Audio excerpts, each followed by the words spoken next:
আসসালামু আলাইকুম, bird BD চ্যানেলে আপনাদের সবাইকে স্বাগত। তো ভিউয়ার, আজকে আমি একটু লেটে আমার পাখিগুলোকে খাবার দিয়েছি। তো পাশাপাশি দীর্ঘ অনেক দিন পর আমি পাখিকে কলমি শাক খেতে দিলাম। হ্যাঁ, কলমি শাক খেতে দিলাম। আরেকটা জিনিস আমি যেটা বুঝতে পারতেছি সেটা হচ্ছে পাখিগুলোকে মনে হয় গোসল করাতে হবে রিসেন্ট, কারণ কিছু পাখি এখানে গোসল করার চেষ্টা করতেছে।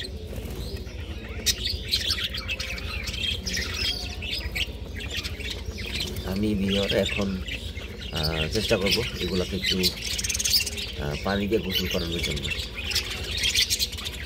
যেহেতু পাখিগুলো চাচ্ছে গোসলের প্রয়োজন অনুভব করছে, যেহেতু ওদের একটু গোসলে দিয়ে দিই।